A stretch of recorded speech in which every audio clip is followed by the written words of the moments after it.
Hey, I got a new video for y'all today, and I'm going to be going over a couple of things. And the main thing that we're going to be going over is breath, authority, the helical heart, and emotions. And a lot of my videos, all of my videos, I think 100 plus videos, kind of lost count, are just kind of my journey thus far, my exploration, and where my spiritual journey or life journey is taking me. And it's all coming back to me, to the heart energy, to the center of our being. So I just want to go over a short video today talking about basically the name of God. One of the more popular names of God are Yahweh or Yahweh. Actually, it's actually a V instead of a W. But we're going to be discussing that today, and a little bit about, I love how codes are hidden in words. And words are like this, actually a secret language. If you understand underneath the language, there is this code, which I call source code, divine source code, where there's more in-depth information hidden that is really kind of trying to speak to us, to give us a deeper truth. And one of the things I want to go over today is the name of God, which is Yahweh, or in another way to say it is Yod-He, Vod-He. And I've been doing some research on Hebrew, and the different words mean different things. And actually, the letters actually started out as picture graphs. In other words, there were pictures of things, and over time they evolved into an alphabet. So in the name of God, we have 4 letters, and one of the letters is repeated twice. And what I've learned recently is that in Hebrew, when a letter is repeated twice, it emphasizes the importance. So in other words, the double letter is where the importance of the word message is really pointing to. So if you break it down, Yod-He, Vod-He, in Hebrew is read backwards. So Yod-He is that little thing that looks like a piece of fire on the far right. It represents an arm, a hand, a work, deed, worship, throw, or through, or by. The second letter is He, and it means behold, reveal, breathe, and look, and Vav, which is nail, secure, add, and hook. And of course, the last letter is repeated of He, which is behold, reveal, breath, and look. So really, the name of God is breathe, and through breathing, you are securing or bringing to you God, and that is a form of worship. But it's conscious breath. So everybody, all of us breathe, but it's how we're breathing in the moment. There's an old Zen saying that says, chop wood, carry water. After enlightenment, chop wood, carry water. You're still doing the same thing, but it's the consciousness that you bring through it. So from my perspective, God, which is the one thing that is life-giving and life-sustaining. And out of all of the elements, out of the 4 elements or 5 elements, depending on how you're looking at reality, air is one of the most important things. It is the one thing that you can do the least amount of time with. So God is not only in the breath, God is the breath. And when you consciously breathe, you're plugging into that awareness and that energy. So God is in the breath, God is the breath. And when you're consciously breathing, that is the presence of God. So if you're consciously just in any situation and breathing from that consciousness, God is present. God is present through you and through your breath. And it is also said that God's name can't really be pronounced. And maybe that's because breath is simply God's name. And that makes a lot of sense. Even in Hebrew, they talk about Yod-He, Vod-He, how even that name is really, you have to kind of stretch to pronounce it. So what if it's simply breath? It's simply, maybe that's simply God's name right there. When you do it consciously, when you breathe in, that is God being present. So my question here is, what are you breathing life into? What are you breathing your consciousness, your emotions, and your intent into? The next thing I want to go over is the word pray in Hebrew. And again, we have the repeated letter here which it really is a shepherd's staff. It's lamed, and forgive me if I do not pronounce that properly.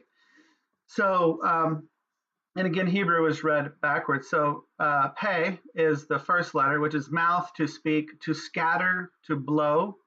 And lamad is shepherd staff, teach, authority, yoke, and leader. So the staff, the shepherd staff, that squiggly little thing, it almost looks like a snake, that is the letter that is emphasized. So really, in this particular word, like in God, Yahweh, the emphasis was on breath. And in this word, the emphasis is on authority. So the mouth needs to speak in authority.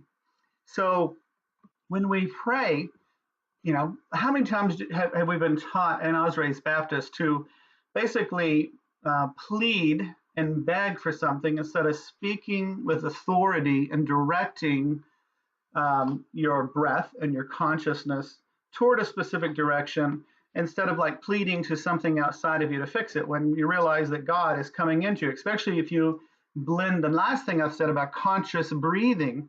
So if you're consciously breathing, you're breathing consciously, and you're speaking into your reality with authority. Even if you're praying for something, you're asking for something, you're saying it in an authoritative way, in a knowing way. If you don't like the word authority, you can say in a knowing way. It is said that Jesus actually knew that the healing was going to happen before he ever tried to do a healing. So it's that speaking with authority and with a knowing. So speak your prayers with authority. And blending in the last thing is you're breathing God in to your prayers by speaking with authority and being conscious with your breath. And the question I ask here is, are you speaking with authority or pleading to reality, to God, to the environment? And then think about the delivery system. The delivery system is when you're going to deliver a message, there's usually the message that you write out, the envelope, and the stamp. So this word here is related to the heart. Vet, which means in, family, and house. Lamed, which is the shepherd staff, again, means authority, yoke, and leader. So your heart is the house leader. It's the leader of your house. And it is the envelope that carries the message. So when you're in the right perspective and the right energy, and your heart is in the right place, it's like putting that message into an envelope. And the stamp and the address is related to your emotions. The envelope is carrying the message, and the stamp and the address is where it's going. So it is through the emotions, which depends upon which address that it gets delivered to, and if it gets delivered at all. So if you are breathing and praying, but you're praying from a place of fear, then that particular message is going to go to an entirely different place in the universe, for lack of a better way of saying that, than, say, your prayer that is based in love and expectation and knowing and hope. That type of stamp takes it directly to where it needs to go. Whereas fear and worry and anger, when we pray from those places, it is sending that message to an entirely different place. So the envelope, which is basically envelop with energy, is what that means. Envelope is envelop with energy, is the helical heart. I'm going to put a link on here, and this is something I shared at the last group that we had. And the helical heart is just an amazing concept. Basically, the heart, and I have it pictured here on the left, is basically, if you unwind it, it is one piece of muscle tissue, flat, and then it rolls up basically like in an unending knot. And that energy, that spiral energy, is really interesting because it's right there at the heart center. It's at the center of the toroidal field, center of your chakra system. So that helical heart, where your heart is focused, where your heart is residing, and the emotions, the stamp that you're putting on it, really indicates where your prayers and your messages are going. And that's really important to put all of those things together. So the heart and the emotions are holding the space and aiming for where you want to go. So you want to hold the space and aim so that your aim is true. Is it truly addressed to where you want it to go? So if you're praying from fear and wanting something to be rid of fear, you got to change your emotional feeling, the heart resonance, how tight or relaxed the heart is. And then the whole focus, and we're going over this in group tonight. This little YouTube link at the bottom is the YouTube link to the Helical Heart. Really fascinating information. It's a 30-minute video. I recommend you watch the whole thing. So the whole thing is that you breathe consciously in and out, knowing that that is the life essence that is sustaining and giving life. And that when you're breathing from that space and you're in that heart space, like they say in yoga, namaste, when you're in that space in you, and I'm in that space in me, we are one.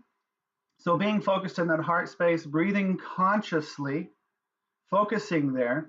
And then when you have a prayer, you say it, or you desire something from reality, you say it with a commandment of authority and knowing, and let your heart be in the right space and the emotional stamp there that gets it right to where it needs to go. You put all those things together, that's when things really start to flow and move.